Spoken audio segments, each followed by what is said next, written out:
नमस्कार, आप देख रहे हैं प्रदेश का सबसे भरोसेमंद news channel India news Rajasthan. आपके साथ मैं अभिषेक पांडे। हमारी खास पेशकश बड़ी बहस में आप सभी का स्वागत है। राजस्थान में दिसंबर में होने वाले सियासी रण को लेकर कांग्रेस और बीजेपी पूरी तरीके से तैयार है। दोनों ही पॉलिटिकल पार्टीज की ओर से एक दूसरे पर तीखे हमले बोले जा रहे हैं। कांग्रेस योजनाओं के दम पर मोर्चा संभाल रही है, तो वहीं राजस्थान सरकार की योजनाओं को कांग्रेस अन्य राज्यों तक भी लेकर जा रही है। वहीं बीजेपी राज्य सरकार को भ्रष्टाचार के मुद्दे पर घेरने में लगी हुई है। बीते दिन हुए बीजेपी के प्रदर्शन के दौरान पीसीसी चीफ गोविंद सिंह डोटासरा की तल्ख बयानबाजी को लेकर बीजेपी ने पलटवार किया है। बीजेपी की राष्ट्रीय मंत्री अलका गुर्जर ने कहा कि कल गर्मी ज्यादा थी, ऐसे में हो सकता है कि ज्यादा टेम्परेचर से गोविंद सिंह डोटासरा का मानसिक संतुलन बिगड़ गया हो। उन्होंने कहा कि एक राष्ट्रीय पार्टी के प्रदेश अध्यक्ष का इस तरीके का बयान उनके गैर जिम्मेदाराना रवैये को दर्शाता है। दरअसल मंगलवार को प्रदेश सरकार के खिलाफ भाजपा ने प्रदर्शन किया था, जिसके बाद डोटासरा ने कहा था कि बीजेपी के प्रदर्शन में एक भी ओबीसी का वक्ता नहीं था। मंच से एक भी ओबीसी के नेता को बोलने का मौका नहीं दिया गया, जबकि बीजेपी ओबीसी हितैषी होने का राग अलापती रहती है। डोटासरा के बयान पर पलटवार करते हुए अलका गुर्जर ने कहा कि लगता है कि डोटासरा नाथी के भाड़े से आई चेकअप करके आए हैं और उन्होंने मंच पर एक भी ओबीसी का वक्ता दिखाई नहीं दिया। उन्होंने कहा कि मैं ओबीसी वर्ग से आती हूं और मंच से मेरा संबोधन हुआ था। हमारे 2 बार के विधायक निर्मल कुमावत का संबोधन हुआ और जयपुर के जिला प्रमुख रमा चोपड़ा और ग्रेटर निगम की मेयर सौम्या गुर्जर का भी संबोधन हुआ। ये सभी ओबीसी वर्ग से आते हैं, लेकिन शायद डोटासरा पर नाथी के बाड़े का इतना ज्यादा प्रभाव हो गया कि उन्हें कुछ दिखाई नहीं देता। अलका गुर्जर ने कहा कि गोविंद सिंह डोटासरा कहते हैं कि प्रदेश भाजपा बार बार प्रधानमंत्री मोदी को राजस्थान बुला लेती है, इसमें क्या गलत है? हमारे पास मोदी जैसे वैश्विक नेता हैं जो विश्व को नेतृत्व प्रदान कर रहे हैं। उनके पास पप्पू है तो हम क्या करें? इन सब के बीच सवाल यहां पर उठते हैं कि आगामी विधानसभा चुनाव में क्या कांग्रेस अपनी योजनाओं के दम पर जीत हासिल कर पाएगी? बीजेपी राज्य सरकार को भ्रष्टाचार के मुद्दे पर घेरने में कितनी सफल रहेगी और इस बार के सियासी रण में बीजेपी नेताओं के तीखे हमले कितने मायने रखते हैं? इसके अलावा और भी कई सारे सवाल उठते हैं जिनके इर्द गिर्द हमारी आज की बड़ी बहस केंद्रित रहेगी। और चर्चा में हमारे साथ जयपुर स्टूडियो से कुछ खास मेहमान भी जुड़ेंगे।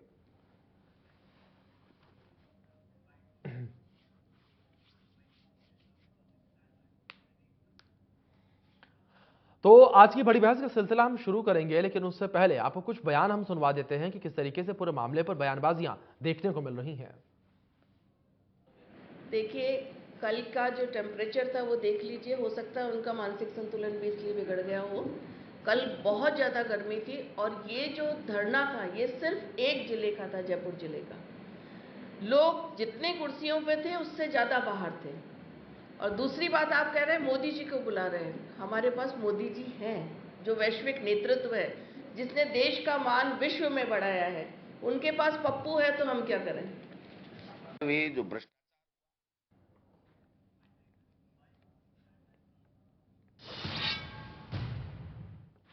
तो यहां पर बयान तो हमने सुन लिए। आरोप प्रत्यारोप का दौर जो है वो लगातार जारी है, लेकिन जो सियासी रण है उसमें बाजी कौन मारेगा, इसी विषय पर चर्चा करने के लिए हमारे साथ कुछ खास मेहमान जुड़ गए हैं। हमारे साथ भारतीय जनता पार्टी से नेता अटल खंडेलवाल जी जुड़े हैं, तो वहीं कांग्रेस नेता हमारे साथ प्रियदर्शी भटनागर जी जुड़े हैं। और दोनों मेहमानों का बहुत स्वागत है आज की इस चर्चा में।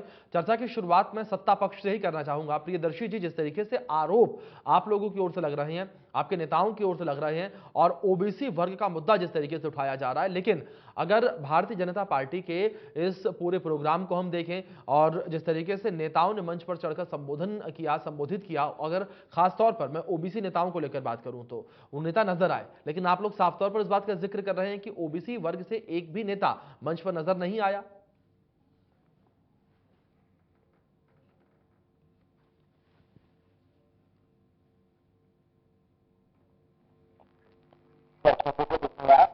तो मैं चाहता हूं पहले उनकी स्थिति का मैं आपको थोड़ा बयान कर दूं।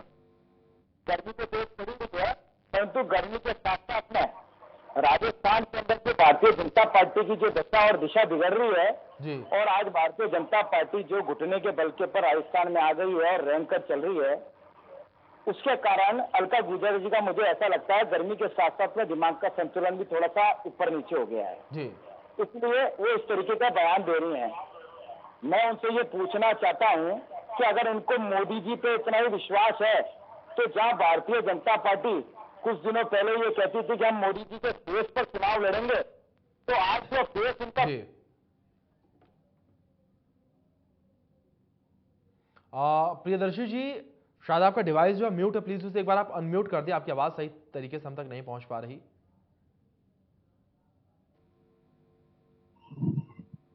जी जी बिल्कुल, प्रियदर्शी जी आप अपनी बात रखें आप। जी, तो इस चीज का तो मैंने क्लियर कर दिया कि दिमाग की स्थिति तो अलका गुजर जी की बिगड़ी है, जो जी जिसको वो पप्पू बोल रही हैं, उन्होंने ही इस जी देश के अंदर भारत जोड़ो यात्रा से इनको मोदी जी को आईना दिखा दिया, और मोदी जी अब छुपके हुए बैठे हैं, और जो राजस्थान में बार बार तशरीफ ला रहे हैं, ये जी उन्हीं का कमाल है। मोदी जी का फेस फीका पड़ गया है। आज आरएसएस खुद ये कहने लग गई है, आज आरएसएस खुद भारतीय जनता पार्टी को ये आईना दिखाने लग गई है कि मोदी जी के मन की बातों पर और जी भाषण पे चुनाव नहीं लड़ा जा सकता, मुद्दों पे आधारित चुनाव लड़ना पड़ेगा भारतीय जी जनता पार्टी को। जी तो वास्तविकता तो यह है कि भारतीय जनता पार्टी मुद्दा विहीन हो चुकी है राजस्थान में, इसलिए इनके नेता बार बार दिल्ली से यहाँ आके डेरा डाल के जी भ्रम पैदा करना चाह रहे हैं, परंतु भ्रम तो इनकी खुद की पार्टी में है।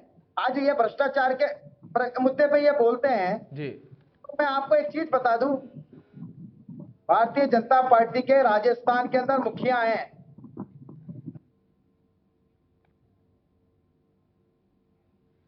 प्रियदर्शी जी शायद आपकी ऑडियो फिर से म्यूट हो गई है।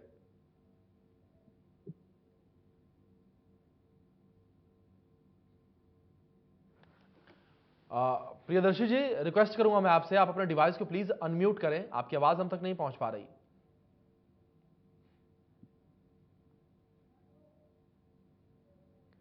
प्रियदर्शी जी, अगर सुन पा रहे हैं आप मुझे, तो अपने डिवाइस को प्लीज एक बार अनम्यूट करें आप, आपकी आवाज हम तक नहीं पहुंच रही। लगता है कुछ तकनीकी खामी है कि प्रियदर्शी जी तक हमारी आवाज जो है नहीं पहुंच पा रही है। अटल खंडेलवाल जी का रुख कर लेते हैं, इस बीच विपक्ष से नेता है हमारे साथ जुड़े हुए हैं। अटल जी, आवाज मिल रही है आपको मेरी? बिल्कुल बिल्कुल आ रही है। सर, मेरी आवाज आ सवाल रही है? आपसे यहां पर यही है, जिस तरीके से विपक्ष का प्रतिनिधित्व आप आज की चर्चा में कर रहे हैं, जिस तरीके से विपक्ष पर लगातार कई सारे सवालिया निशान खड़े किए जा रहे हैं, और सबसे खास बात यह है कि अगर पिछले एक साल के जो बयान सामने आए हैं सत्ता पक्ष की ओर से, उन बयानों को देखा जाए तो इन सभी बयानों में एक साथ लगातार यह कहा गया है कि विपक्ष प्रदेश में मुद्दा विहीन हो चुका है, और जिस तरीके से गहलोत सरकार चल रही है, उस गहलोत सरकार के जो योजनाएं हैं, जो काम हैं, उन काम के आगे विपक्ष टिकता हुआ नजर नहीं आ रहा है। अटल जी, देखिए साहब, पहले तो मैं आपको बिल्कुल स्पष्ट करूं कि जिस तरीके से प्रियदर्शी जी की आवाज म्यूट हो गई है और वो केवल कांग्रेसियों को ही सुनाई देती है, वही हालत उनके अपने काम की भी है। वो केवल जी इन्हीं लोगों को लगता है कि ये काम कर रहे हैं, बाकी पूरी जनता अब तक 4 साल तक वेट कर रही थी जी कि ये कुछ काम करें। कोरोना चला गया, कोई जी काम नहीं किया, केवल गहलोत साहब और पायलट साहब लड़ते रहे। इनसिक्योरिटी जबरदस्त तरीके से लेकर के ये सरकार चलाई गई है, ये सभी को पता है, आपको भी पता है और जनता को भी पता है। जी और जहां तक हमारे मुद्दों की बात है, तो हम तो कह ही रहे हैं उनको कि ये कांग्रेस गवर्नमेंट भ्रष्टाचार की सरकार है। आप जी देखिए, बीओआईटी में अभी ये मुश्किल से 2 वीक पहले की बात होगी, बीओआईटी जैसे इनका जो संवेदनशील महकमा है, जी उसके बेसमेंट के अंदर 2 करोड़ 31 लाख रुपए मिले, सोना अलग मिला। ये तो एक डिपार्टमेंट की बात है, अगर छानबीन कराई जाए तो इनको सारे डिपार्टमेंटों में यही हाल है। क्यों? क्योंकि गहलोत साहब और पायलट साहब जो है वो लड़ते ही रहे, जी इनके पास और कोई काम नहीं था। कभी खाचरियाबाज जी उतर जाते हैं, कभी बूढ़ा जी उतर जाते हैं, एक दूसरे को गालियां बकते हैं, पता नहीं कैसे कैसे आप शब्दों से नवाजा जाता है। यही इनसिक्योरिटी इनकी हर वक्त चली, कभी मानेसर चले जाते हैं, कभी इनके वेणुगोपालन जी आते हैं, वो इनका हाथ ऊपर करते हैं, कभी प्रियंका गांधी जी इन दोनों का हाथ ऊपर करवाती हैं, कभी राहुल जी इन दोनों का हाथ, कभी दिल्ली में जी बैठक, कभी ये बैठक। कोरोना काल में भी ये राहत पैकेज दे सकते थे, बट इन्होंने नहीं दिया। देखिए, ये कांग्रेस का आज का एजेंडा नहीं है। जी अगर 70 सालों में भी अब पूरे देश में देखें, तो इन लोगों ने, आप देखिए, कि 70 सालों में 50 साल राज किया और 50 साल में नहीं करते 48 खरब 20 अरब 69 करोड़ रुपए से भी ज्यादा का इन लोगों ने भ्रष्टाचार किया। जी हम यहाँ पर भी ये कि उनकी आदत में है, उनके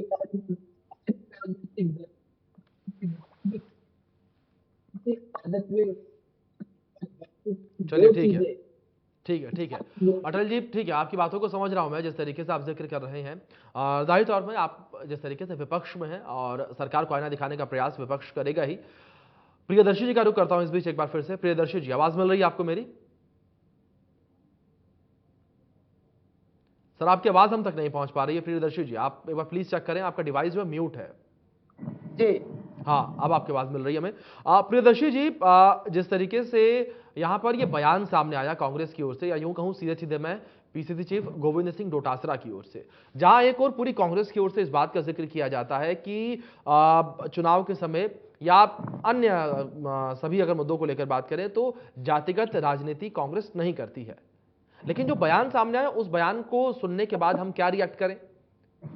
अगर आप बीजेपी के इस पूरे प्रोग्राम को फेलियर बताते तो शायद एक बार को हम मानते या उस पर रिएक्ट करते हम कुछ अलग तरीके से, लेकिन आप सीधे तौर पर आप लोग इस बात का जिक्र करें कि ओबीसी वर्ग का नेता नहीं आया। ओबीसी वर्ग का नेता ना आने से क्या मतलब? कि आप ओबीसी वर्ग को साधने का प्रयास कर रहे हैं? आप ओबीसी वर्ग के सामने अपनी छवि आप बेहतर करने का प्रयास कर रहे हैं? प्रियदर्शी जी, देखिए, मैं एक तो आपकी आधी बात को तस्दीक करूंगा जी। आपने ये कहा है कि कांग्रेस पार्टी जाति पर आधारित राजनीति नहीं करती है, मैं इस बात को तस्दीक करूंगा जी। लेकिन जी जो पार्टी जाति पर आधारित है, जो पार्टी की पूरी नींव ही जातिवाद पर, धर्म पे, विषमता पे रखी गई है, उसको उसका आईना दिखाना बहुत जरूरी है। जिस पक्ष की, जिस जाति, जिस समाज की वो धनी धोनी की बात करती है, अगर वो उसका तिरस्कार करे या उसकी उपेक्षा करे या उसकी अनदेखी करे तो उसको आईना दिखाना आवश्यकता है। और उसी आवश्यकता को देखते हुए माननीय गोविंद सिंह जी डोटासरा जी ने आज भारतीय जनता पार्टी को आईना दिखाया है। इन्हों का जो बयान है अलका गुजर जी का, वो बिल्कुल झूठ है जी। थोड़ी सी देर के गई, परंतु जो बेसिक प्रतिनिधित्व था वो बेसिक प्रतिनिधित्व ओबीसी वर्ग को नहीं था। वहां पर सिर्फ भारतीय जनता पार्टी टुकड़ों में विभाजित हो चुकी थी। भारतीय जनता पार्टी के पास में नेताओं की, श्रोताओं की, कार्यकर्ताओं का पूर्णतया अभाव था। कुर्सियां खाली पड़ी थी और ऐसा पहली बार नहीं हुआ। अब राजस्थान में अशोक जी के सामने भारतीय जनता पार्टी की ये स्थिति शुरू हो गई है। अभी आप देख लीजिए, अजमेर में माननीय मोदी जी आए थे। मोदी जी के दौरान इनका पूरा राष्ट्रीय नेतृत्व और इनकी प्रदेश पूरी अजमेर में पड़ी रही। तब इन्होंने क्या मांग करी थी, क्या कहा था कि 5 लाख जनता आएगी, कि 40,000 जनता आई सिर्फ, कुर्सियां खाली हुई, मोदी जी नाराज होकर गए। ये सारे अखबारों में छपा है, ये मैं नहीं बोल रहा हूँ, पूरा देश जानता है, राजस्थान जानता है। सीपी जोशी जी हैं, सीपी जोशी जी की आप देख लीजिए, अजमेर की सभा के साथ साथ में कल की सभा है।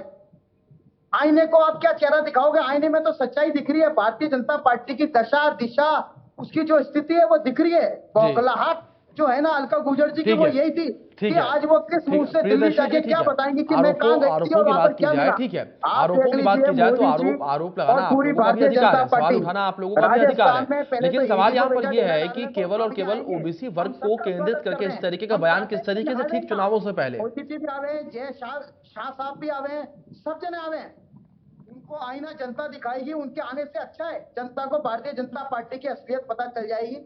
भारतीय जनता पार्टी दूसरे पे सिर्फ उंगली उठाना जानती है, परंतु आत्मचिंतन की आज भारतीय जनता पार्टी को आवश्यकता है। कांग्रेस को मुक्त करने चले थे, अब स्थिति उल्टी गिनती शुरू हो गई है। भारतीय जनता पार्टी मुक्त होने जा रही है, जिसकी शुरुआत पंजाब से हो गई थी। पंजाब के बाद में आप देख लीजिए क्या स्थिति चल रही है। और 2024 का भी जो स्थिति है आपको साफ नजर आ रही है। मोदी जी का चेहरा बता रहा है कि उनकी उल्टी गिनती शुरू हो चुकी है। इसलिए बौखलाहट और जो गर्मी का असर हो रहा है वो भारतीय जनता पार्टी के नेताओं पर हो रहा है। हमारा फर्ज बनता है कि हम उनको सच्चाई दिखाएं। आज माननीय अशोक गहलोत जी ने कहा है कि अगर हमारी और हमारी सरकार की कोई आलोचना करता है तो हम उस पर नाराज नहीं होते हैं, उसके लिए अनर्गल बयानबाजी नहीं करते हैं। हमको खुशी होती है कि कोई हमारी कमियां बताता है तो हम उस कमियों के आधार पर सुधार की कोशिश करते हैं। परंतु भारतीय जनता पार्टी को आप उसकी कोई कमी बता दो, वो बौखला जाएगी। ये तो बहुत गनीमत है, अलका गुजर जी ने हमारे को देशद्रोही नहीं कहा, तो वो तो कांग्रेस को देशद्रोही भी कह सकती हैं। जी चलिए ठीक है। अटल जी, मैं आपका रुख करूंगा, और जिस तरीके से लगातार ये बयानबाजियों का दौर देखने को मिल रहा है प्रदेश में, इससे ये आहट तो चली है कि प्रदेश में चुनाव होने वाले हैं। लेकिन अटल जी, बड़ा सवाल यहां पर यह है कि जिस तरीके से अगर सत्ता पक्ष को लेकर बात की जाए तो सत्ता पक्ष सरकार में है, तमाम योजनाएं उनके अधीन है, उनके माध्यम से चल रही हैं, तो गिनवाने के लिए सत्ता पक्ष के पास बहुत कुछ है। लेकिन क्या केवल और केवल सत्ता पक्ष को आईना दिखाकर सत्ता में वापसी आप लोग कर सकते हैं? कांग्रेस, माफ कीजिएगा, बीजेपी।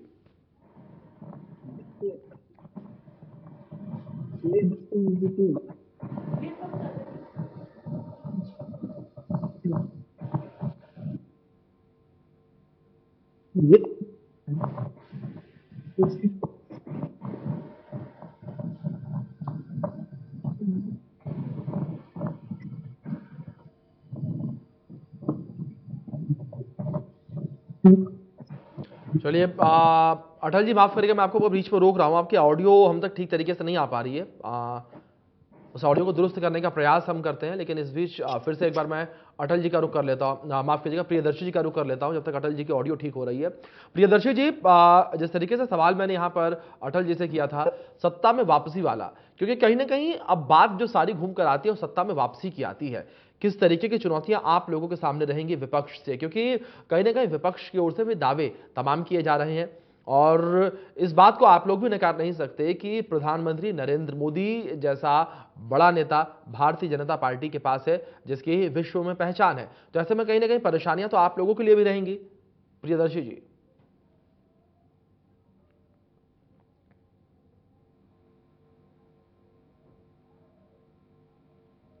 प्रियदर्शी जी, आपका डिवाइस फिर से म्यूट है शायद।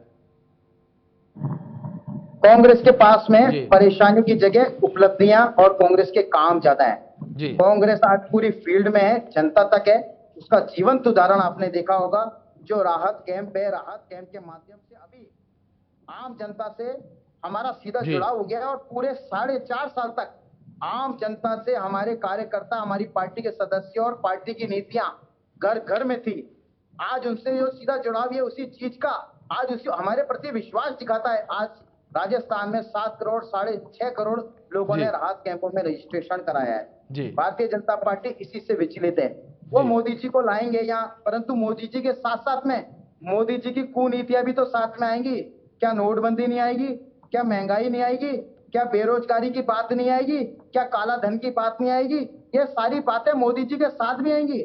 अगर मोदी जी कोई भाषण देंगे तो एक तरफा भाषण तो दे देंगे, परंतु जनता सुनने के साथ साथ में उनसे ये प्रश्न भी करेगी, जो वोट मांगने जाएंगे भारतीय जनता पार्टी के नेता, कि साहब आपके नेता तो आगे बोल जाते हैं, परंतु काला धन आया क्या? 15 लाख हमारे खातों में आए क्या? नीरव मोदी आया क्या? ललित मोदी आया क्या? मेहुल चौकसी आया क्या? विजय माल्या आया क्या? ना काला धन आया, और जो हमारे देश का धन था ना वो लौट कर आया, ना उनको ले जाने वाले आए। तो जवाबदेही जो है ना, जवाबदेही भारतीय जनता पार्टी के ऊपर बनती है। कांग्रेस तो जवाबदेही 4.5 साल से जनता के बीच में, 70 साल से 60 साल से जनता के बीच में जवाबदेही के साथ में खड़ी है। कांग्रेस के पास में अपनी उपलब्धियां, अपना स्वर्णिम इतिहास साक्षी है कि कांग्रेस की क्या दिशा है, क्या सोच है, क्या विजन है। भारतीय जनता पार्टी आप देख लीजिए, कुछ दिनों पहले इनके नेता कहते थे हम मोदी जी के फेस पे चुनाव लड़ेंगे, राजस्थान में हमारा कोई फेस नहीं है, हमारा फेस तो मोदी जी हैं। परंतु जैसे ही मोदी जी का फेस फीका पड़ा, अब ये दोबारा इन्होंने ट्वीट किया, इन्होंने ये कहने लग गए कि भाई अब हमारा जो हम मुद्दों पे आधारित राजनीति करेंगे, हम भ्रष्टाचार मुद्दा बनाएंगे। जो मुद्दा कांग्रेस का है, तुम कांग्रेस के मुद्दे चुराने की कोशिश कर रहे हो, और क्या क्या इस देश से चुराओगे? कांग्रेस का मुद्दा भी आप चुराने की कोशिश कर रहे हो। पूरा देश जानता है कि कर्नाटक में सरकार 40% की जो कमीशन की सरकार थी वो कैसे गई। भ्रष्टाचार के अंदर मोदी जी के पर कितने आरोप लगे हैं। क्या भारतीय जनता पार्टी के अंदर वो वॉशिंग मशीन आम जनता नहीं जानती है, जहां पर दागी और भ्रष्टाचारी नेता जाके बिल्कुल साफ होके बाहर आ जाते हैं। नोटबंदी से बड़ा पूरे विश्व के अंदर कोई भ्रष्टाचार नहीं हुआ है। उसके लिए जवाबदेही किसकी बनती है? भारतीय जनता पार्टी की बनती है। तो जवाबदेही जो अब आने वाले समय में भारतीय जनता पार्टी को जनता के सामने देनी पड़ेगी। कांग्रेस अपनी उपलब्धियां, अपनी सकारात्मक और समरूप सोच के साथ में जनता के बीच में है। हमारी विचारधारा पूरी खुली किताब की तरह है। हम रोज हमारी बात और हमारी नीयत और हमारी नीति बदलते नहीं है। हमारी बिल्कुल 60 साल से नीति नियत बिल्कुल साफ है। भारतीय जनता पार्टी को आज जरूरत एक इस चीज की है कि वो आज एक अपना सही रूप पूरी जनता के सामने लेकर आए और एक सच्चे विपक्ष के रूप में काम करें। परंतु विपक्ष को कोसने के अलावा चाहे सीपी जोशी जी हो, चाहे मोदी जी हो, और चाहे अलका गुर्जर जी हो, इनके पास नहीं है। ये तो बताते नहीं है कि इनका विजन क्या है, इनकी सोच क्या है, ये जनता को क्या देना चाहते हैं। ये अपने भाषण के अंदर और अपने वक्तव्य में, अपनी प्रेस कॉन्फ्रेंस में ज्यादा ये बताते हैं कि कांग्रेस ने क्या किया, राहुल गांधी जी ने क्या किया, परंतु ये बता नहीं पाते हैं कि इनका विजन क्या है, ये जनता को क्या देंगे। जी चलिए ठीक है। अटल जी जवाब लूंगा मैं आपसे इस पर। आवाज मिल रही है आपको मेरी अटल जी? जी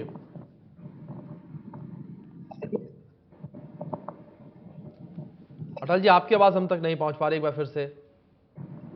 चलो ठीक है, मैं अपनी टीम से रिक्वेस्ट करूंगा कि अटल जी की जो आवाज है उसे ठीक करने का प्रयास करें। जी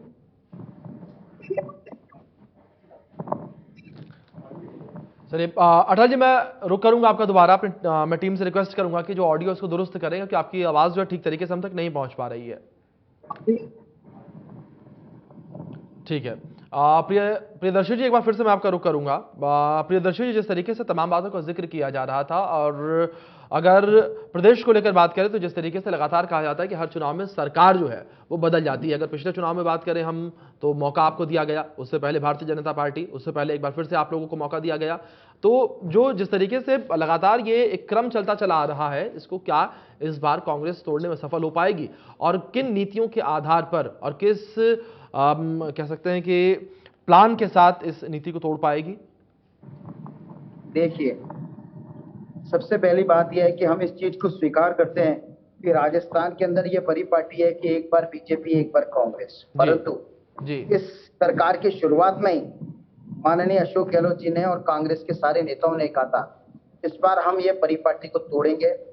हमसे अगर कोई कमी रह गई हो तो हम उस आत्मचिंतन करेंगे, मंथन करेंगे।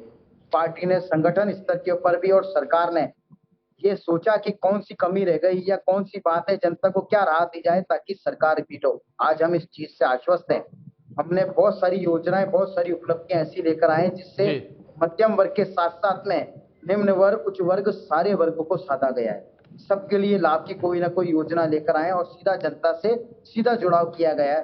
संगठन का एक मजबूत ढांचा आज राजस्थान में खड़ा हुआ है। इस सारी स्थितियों का हमने आंकलन किया है तो हमें यह प्रतीत होता है कि आज जो जनमानस है वो कांग्रेस के पक्ष में है। एक तो ये पहलू है, उसके साथ में एक दूसरा पहलू और है जो राजस्थान में हमारी सरकार को रिपीट करने में मदद करेगा। वो दूसरा पहलू ये है कि देश के अंदर जो एक लोकतांत्रिक जो व्यवस्था चल रही है, केंद्रीय एजेंसियों का जो दुरुपयोग चल रहा है, और मोदी जी की जो असफल नीतियां हैं और जो उनका कुशासन है और उनकी जो हिटलरशाही है, उससे पूरा देश त्रस्त है। उस देश त्रस्त होने के कारण उसका लाभ कांग्रेस को मिल रहा है। आज पूरे देश को, राजस्थान की जनता को यह पता चल गया कि मोदी जी के 9 साल के अंदर उन्होंने इस देश की यह हालत कर दी, महंगाई को किस स्तर तक पहुंचा दिया और रुपये को कहां ले आए, रुपये को आज किस स्थिति में लेकर आ गए और भारत को कहां पहुंचा दिया उन्होंने, पूरा देश बेच दिया। तो अगर ये सरकार टिक गई तो आगे ये पता नहीं क्या क्या बेच देंगे, जनता को बेच देंगे। और मुझे ऐसा लग रहा है अगर भारतीय जनता पार्टी अगर इस देश में रही तो लोगों के हंसने पर भी टैक्स लग जाएगा। तो सारी चीज जनता के सामने आ चुकी है। जनता ने ये तय किया है कि कांग्रेस ही ऐसी है जो जनता को स्वीकार्य है, और इसी बात को देखकर हम पूरे विश्वस्त हैं कि हमारी नीतियां और भारतीय जनता पार्टी की कुनीतियां, ये दोनों का समावेश राजस्थान के अंदर भारतीय जनता पार्टी को दरकिनार करके कांग्रेस की सरकार बनाएगा। चलिए ठीक है अटल जी, फिर से मैं आपका रुख करूंगा। और जिस तरीके से बात वहीं घूम फिर कर आ गई जहां आप लोग कह रहे हैं कि सरकार को आप लोग आईना दिखाएंगे, और सरकार की ओर से लगातार जो काम किए जा रहे हैं उन कामों को लेकर आप जनता के बीच जाएंगे और इसके आधार पर जनता फिर आपको वोट देगी। लेकिन यहां पर प्रियदर्शी जी वही कह रहे हैं कि आप लोगों की ओर से जो कुनीतियां की जा रही है उसके आधार पर कांग्रेस को वोट मिलेगा और एक बार फिर से कांग्रेस सत्ता में आएगी।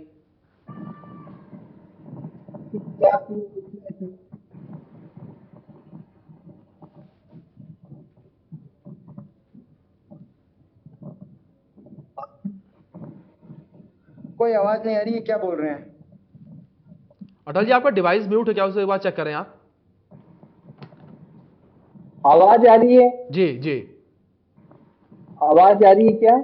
हाँ अटल जी आवाज मिल रही है आपकी। अब मैं ये कहने की कोशिश कर रहा हूं कि जैसा प्रियदर्शी जी ने कहा कि भाई इनकी नीतियां क्या है, राजस्थान के परिप्रेक्ष्य में पूछूं तो 4.5 साल इन्होंने केवल लड़ाई की है, कोरोना काल रहा, इन्होंने जनता को कुछ नहीं दिया। जो ये दे सकते थे जनता को वो बिल्कुल 4 साल पहले भी दे सकते थे ना राहत कैंप में। अभी 6 महीने जी। जहाँ जनता को कुछ देने और नहीं देने की बात है, 4 महीने, अभी 4 तो मैं महीने इनसे से इनको पूछना क्या हुआ चाहूंगा, इनके घर में बिजली का कनेक्शन है या नहीं है? राहत कैंप के लिए जिस तरह सरकारी कर्मचारियों को बिना दिए बिजली दिया है जाता इनके है घर में? ऑनलाइन, उनके यहाँ खातों में ट्रांसफर कराते पैसा, उनको कैंपों में इन्होंने इकट्ठा कर करके और साधने की कोशिश की। जनता तो बेचारी है, उसको ये लोग उसी तरीके से इन्होंने 70 साल रखा है। जनता को ये जनार्दन जनता थोड़ी बेचारी मानते है, हैं। क्या जनता है सुन रही है, ये जनता सुन रही है आपका ये वक्तव्य। कारण से मैं यही तो बोल रहा हूँ कि आप लोगों ने शासन किया जनता है, कभी बेचारी नहीं होती। किसी टाइम यही राजनेता बड़े सम्मान से माने जाते थे और आज आपने नेता शब्द का दुरुपयोग करवा दिया। जनता इस नेता शब्द से चिढ़ने लग गई है। आप समझने की कोशिश करो कि 6 महीने ही ऐसा क्या हुआ कि इन्होंने बहुत सारी चीजें देना शुरू की जनता को। क्यों? इन्हें लगने लगा कि अब सरकार रिपीट नहीं होने वाली है, इस वजह से। वरना इनके डीओआईटी के अंदर अभी मिला पेपर लीक, भ्रष्टाचार, बेरोजगारी। इन्होंने कहा था कि आते ही 10 दिन में किसानों का कर्जा माफ कर देंगे, कर जी। दिया क्या इन्होंने कर कर्जा दिया। माफ? बिल्कुल गलत बोल रहे हो आप। महंगाई की बात करते हो, आज पूरे 10 सालों के अंदर महंगाई 4.25% पर है। आप समझते हो 4.25 का मतलब? 2014 में 8% थी इन्फ्लेशन। तो बात केवल बोलने से थोड़ी होती कि ये हो गया वो हो गया। मैं बोलता हूँ भ्रष्टाचार के अंदर कॉमनवेल्थ घोटाला, 2G स्पेक्ट्रम, कोयला घोटाला कौन भुलाए? जब कभी जनता को राहुल गांधी जी की जरूरत होती है तो विदेश में जाके बैठ जाते हैं, वो विदेशी नागरिक की तरह व्यवहार करते हैं। क्या करेंगे वो मोदी जी का बराबरी? मोदी जी, हमारे मोदी जी के कारण आज पूरा विश्व में सबसे पहले नंबर के नेता बन गए। भारतीयों का सम्मान, एक बार बाहर जाके जो रहते हैं एनआरआई, उनसे पूछिए कि मोदी जी क्या है। केवल एक ही एक बात को रिपीट करना कि हमने ये किया वो किया। क्या किया है आपने? आप अभी 4 महीने से आप कंटिन्यू राहत के बिजली ये वो सब देने की कोशिश कर रहे हो। ये केवल प्रलोभन है, इससे ज्यादा कुछ नहीं, प्रलोभन से ज्यादा कुछ नहीं। अभी लेटेस्ट में आप बताओ, राजस्थान में कृषि के अंदर सबसे ज्यादा बाजरा होता है। केंद्र सरकार ने एमएसपी बाजरे को 200 रुपए बढ़ा दिया है, 2300 की जगह 2500 की है। बताओ कितना खरीदोगे? 2 साल हो गए बाजरे को नहीं खरीदा जाता है। किसानों की बात करते हो आप, सारे किसान विचलित इसलिए हैं कि आप आरोप केंद्र पे लगा देते हो। इसके आप बताओ किस मुंह से जाओगे?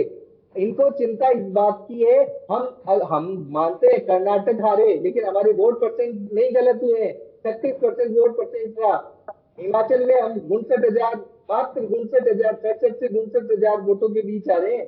कोई इनकम आप आपकी बात भ्रष्टाचार और गुंडागर्दी, इन ऐसी दो व्यवस्थाएं आपने राजस्थान की जनता को दी है। इसी दोनों व्यवस्थाओं में हम जनता के बीच जाएंगे और आपके भ्रष्टाचारों को उजागर करेंगे। ये जो लड़ाई है ना, गहलोत और पायलट ने जो खेला है, कभी ये उधर कभी वो उधर, ये जो अलाइनमेंट बिगाड़ा है ना जनता और सरकार ने मिलकर करके, सरकार जिस तरीके से अलाइनमेंट बिगाड़ रही है और जनता को जिस कुचक्र में फंसाया है, जनता सब देख रही है। जनता अभी आपके राहत कैंप में इसलिए जा रही है कि वो उनको आप राहत देने की कोशिश कर रहे हो लास्ट मोमेंट में, जिससे कि आप वोट मांग सको। ये राहत आप ऑनलाइन भी दे सकते थे, आपके पास सारा डेटा है ना। कोविड के अंदर आपने सारा डेटा लिया है। उस डेटा के जरिए जैसे गवर्नमेंट देती है, ये जब बढ़ता है तो ऑटोमेटिकली। ठीक है। प्रियदर्शी जी, जिस तरीके से ये बात लगातार सामने आती रहती है, बार बार ये आरोप लग रहे हैं कि सरकार जो है पूरे 4.5 साल या 5 साल कह लें कि अपनी सरकार बचाने में रह गई, अशोक गहलोत सरकार बचाने में रह गए और जनता के हित में जो काम होने चाहिए थे वो काम नहीं हुए। ये एक आरोप बड़ा लगता है आप लोगों के ऊपर। देखिए जी, इनके पास में इसको कहने के अलावा कुछ भी नहीं है। मैंने आपको जो बात पहले दोहराई थी कि ये कांग्रेस के ऊपर आरोप लगाएंगे परंतु ये एक भी चीज ये नहीं बता सकते हैं कि इन्होंने इस 4.5 साल में जनता के लिए क्या किया। जी इन्होंने कुछ तो किया ही बोल नहीं तो है। रहे हैं। जो ये वो बताते हैं, अपनी उपलब्धि अरे तो बताते बोल हैं। तो मैंने रहे तो हैं कांग्रेस की इन पे उपलब्धि भी बताई, इनकी कमियां भी बताई। इनकी कोई उपलब्धि नहीं है। आज इधर ये जो आरोप हमारे पे लगा रहे हैं, आज ये जो ये आरोप और लगा रहे हैं, दुनिया 4.5 साल कुछ नहीं किया। आप श्रीलंका देख लीजिए, श्रीलंका सरकार और संगठन पाकिस्तान एकजुट के है, साथ एकजुट है। सब राज्यसभा का चुनाव क्या आखिरी हुआ? चुनाव था। आप मेरी बात सुनिए, राज्यसभा का चुनाव आखिरी चुनाव था जिसमें आपने पूरी कोशिश कर ली थी। अरे आप पार्टी ये कौन सी देखो टूटी? आपकी टूटी। बचा कैसे आपके इस एमएलए युद्ध का भारत को छोड़ के चले कोरोना गए, का परंतु कांग्रेस भारत तो एकजुट रही। दिवस है। राजस्थान में भारतीय जनता अमेरिका पार्टी टुकड़े टुकड़े गैंग में विभाजित है। भारतीय जनता पार्टी के आप अंदर लोग दर्जनों केवल मुख्यमंत्री के दावेदार हैं। इसलिए तो आपके नेता को चले ये ठीक कहना है। पड़ा कि अटल जी सुन हमारे लीजिए पास एक में मिनट, कोई ठीक है। मुख्यमंत्री का अटल जी दावेदार आऊंगा नहीं आपके है। पास भी, पूरा हमारे समय तो दे रहा हूं मैं, मोदी जी ठीक के है। बेस पे तय करते आऊंगा हैं। आपके पास भी, ठीक है। प्रियदर्शी जी सीधे पॉइंट पर आते हैं, सवाल पर आते हैं सीधे। जो आरोप आप लोगों पर लग रहे हैं ये कि सरकार बचाने में पूरा समय निकल गया आप लोगों का, और जनता के हित में जो काम होने चाहिए थे वो सही समय पर सही तरीके से काम नहीं हुए। देखिए, ये इनका आरोप निराधार है। जी पहले दिन से सरकार ने उल्लेखनीय काम करे हैं। पिछली सरकार में ही जो निःशुल्क दवा और जांच, मनरेगा और इतनी ऐसे काम करे हैं जो जिनको गिनाने लग जावे हैं तो आपके पास में, भारतीय जनता पार्टी के पास में दिन कम पड़ जाए। इतनी योजनाएं हैं और इनके पास में, मैंने आपको बोला ना, जी। सिर्फ ये आरोप लगा सकते हैं कि कांग्रेस ने क्या किया। अगर कांग्रेस ने कुछ नहीं किया होता ना तो आज जनता का समर्थन कांग्रेस के पास नहीं होता और आज ये हमारे को मुक्त करने चले थे। ये मुक्ति की ओर तो खुद जा रहे हैं। राजस्थान की जनता का समर्थन और हमारे पास विश्वास तो इन राहत कैंपों में जनता जो आ रही है उसी से पता चल जाएगा। उसके सर्टिफिकेट हैं, तथ्यात्मक रिपोर्ट है, आपके सर्वे हैं। आज अखबार देख लीजिए किस प्रकार से जो लोकतंत्र का ये गला दबा रहे हैं। आज आप देख लीजिए ट्विटर के पूर्व सीईओ ने क्या कहा कि ये ऐसे मैन्युपुलेट करते हैं, ये बोलते हैं कि हम आपको इस एजेंसी को इस देश में चलने नहीं देंगे, नहीं तो आप ये जी। चीज दिखाओ या ये चीज बोलो। पूरी देश की जनता चाहती है कि हिटलर शाही का अंत अब आएगा। हिटलर शाही और जो हिटलर है उसको पूरा ये देश छोड़ के जाना पड़ेगा। जनता के बीच में वो जाएंगे तो उनको असली आईना जनता दिखाना शुरू कर दिया है। उनका चेहरा है, उनके चेहरे की चमक अब वो बता रही है कि वो कहां गई। आज चेहरा फीका पड़ गया है। आरएसएस जो इनकी संस्था है, जो इनको गाइड करती है, आज आरएसएस ने भी कह दिया साफ तौर पे कि मोदी जी के आधार पर चुनाव नहीं लड़ा जा सकता। भारतीय जनता पार्टी को मुद्दे क्रिएट करने पड़ेंगे, परंतु ये क्रिएट करे क्या? ये तो दूसरे पे आरोप लगाते हैं। ये जनता जी। के बीच में जाके जनता की बात तो करते नहीं है। ये सिर्फ आरोप लगाते हैं, जनता से ये लेना जानते हैं। जनता को देने की इनकी कतई नियत नहीं है। 9 साल के अंदर मोदी जी ने क्या किया? सिर्फ लेने का काम किया। आम गरीब का जो कमाई है वो लेने का काम किया और लेके किनको दिया? 5-10 लोगों को दिया, खास जी। दोस्तों को दिया, अंबानी जी को दिया, अडानी जी को दिया। ललित मोदी जी बाहर बैठे लंदन में आराम कर रहे हैं, विजय माल्या जी लंदन में आराम कर रहे हैं। इनकी कौन सी फॉरेन पॉलिसी है कि उनको लेके आते ना? 9 साल में, 8 साल में इन्होंने क्या, कौन से ऐसे भगोड़े को ये देश के अंदर लेके आ गए? किस प्रत्यार्पण संधि का इन्होंने ऐसा करा है कि भाई मेरी फॉरेन पॉलिसी ये रही है? नेपाल ने इनको आंखें दिखाती है, जी। चीन ने जमीन पे कब्जा कर लिया है, हर देश इनको आंखें दिखा रहा है। कोरोना में किसने इनको सहयोग किया? कोरोना में इनका प्रबंधन दिखा। कौन से प्रबंधन की, कौन सी सफलता की, कौन सी नीतियां की बात करती हैं? बिना विजन के, बिना नीति के, बिना सोच के, सिर्फ एक कर्मण्यता के कारण भारतीय जनता पार्टी जनता से दूरी जी। बना चुकी है। जी। भारतीय जनता पार्टी अब बाहर के रास्ते की और रुखसत होने वाली है और राजस्थान में दोबारा कांग्रेस की सरकार आएगी। अपने काम की बदौलत आएगी, अपनी सोच की बदौलत आएगी, अपने विजन की बदौलत आएगी। चलिए ठीक है, दावे लगातार किया जा रहा है, ठीक है। अटल जी, अगर दावों को लेकर हम बात करें तो दावा आपकी ओर से भी किया जा रहा है, तो वहीं प्रियदर्शी जी भी दावा लगातार कर रहे हैं कि जो काम प्रदेश सरकार की ओर से किया जा रहा है उन कामों से प्रदेश की जनता खुश है और इसी के आधार पर एक बार फिर से प्रदेश में कांग्रेस जो है वो सत्ता में आएगी। लेकिन अटल जी, अगर मैं आपसे जानना चाहूं तो भारतीय जनता पार्टी के पास क्या कुछ रोड मैप है आगामी चुनाव को लेकर, और किस रोड मैप के आधार पर भारतीय जनता पार्टी चुनाव में वापसी करेगी, सत्ता में वापसी करेगी? देखिए, जैसा कि ये पहले से बोल रहे थे जी। कि हम लोग शुरू से स्टार्ट कर दिया था। हमने क्या कर दिया था स्टार्ट? पहले दिन से इन्होंने लड़ाई लड़ना शुरू कर दिया मुख्यमंत्री उप मुख्यमंत्री की। दूसरा इन्होंने भ्रष्टाचार का काम शुरू कर दिया। लड़ाई तो आपके वसुंधरा जी की, पूनिया जी की लड़ाई है।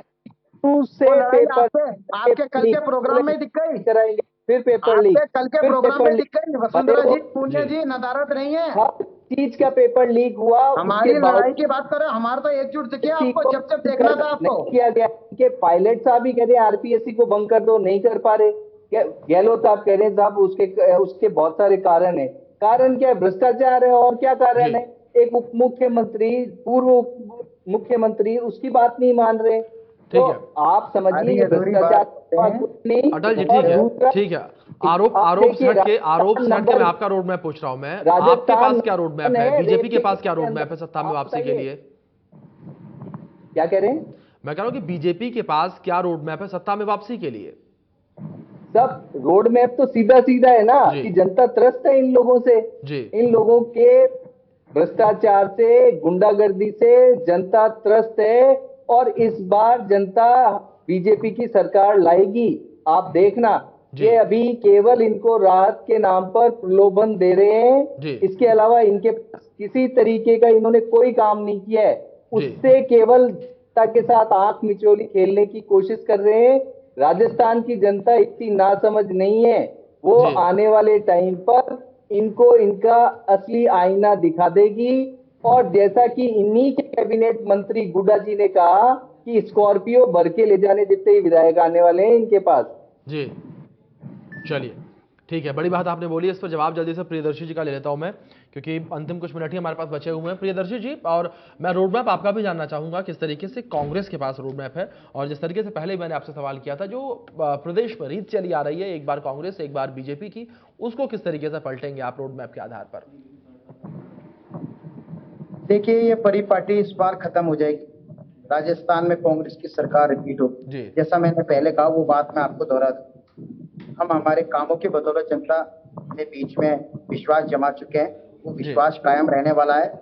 हमारा विश्वास मोदी जी के लिए कुछ दिनों का और किसी लाभ की भावना से जुड़ा हुआ नहीं होता है। हमारा विश्वास इनके 60 साल से, भाषण में मोदी 70 जी साल से 10 जनता बार से आ जुड़ा हुआ चुके है। हैं। और वो सत्य की तरह है। जिस जी। तरीके से धरती के ऊपर सत्य का अंत नहीं हो सकता, उसी प्रकार भारतीय जनता पार्टी का तो अंत हो जाएगा। कांग्रेस इसकी छाती पर हमेशा रहेगी और इनको आईना दिखाती रहेगी। यही हमारा विजन है। दूसरी चीज, हमारी सकारात्मकता, समरूपता हमारा विजन है। जी। आप क्या, आज माननीय अशोक गहलोत जी ने क्या कहा कि माननीय जी। मोदी जी को एक शांति और अहिंसा का बोर्ड बनाने की जरूरत है, क्योंकि वास्तव में भारतीय जनता पार्टी अब ये देख चुकी है, धर्म जाति के आधार पर तो ये अब सरकार में आ नहीं सकते हैं, जनता को बरगला नहीं सकते। जनता इनकी असलियत जान चुकी है। जी। अब दूसरी चलिए, चीज, ठीक आज है, ये भ्रष्टाचार की बात मतलब करें दावे तो दावे भ्रष्टाचार दोनों ओर से किए जा देश रहे की, हैं। दुनिया की आरोपों सबसे का बड़ी दौर अगर पार्टियों बात में करें तो भारतीय लगातार जनता जारी पार्टी है। तीसरे नंबर सत्ता पे पक्ष जो है विपक्ष पर आरोप लगा रहा है, तो विपक्ष सत्ता पक्ष पर यह आरोप लगा रहा है कि प्रदेश सरकार ने जनता की अनदेखी की है।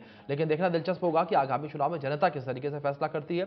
आप दोनों मेहमानों का बहुत शुक्रिया चर्चा में शामिल होने के लिए और कीमती वक्त देने के लिए भी। तो इस बीच जिस तरीके से लगातार आरोपों का दौर जारी है, देखना दिलचस्प यहां पर यह होगा कि किस तरीके से आगामी चुनाव में जनता जो है मुद्दों का हाथ लेती है। फिलहाल इतना ही, धन्यवाद।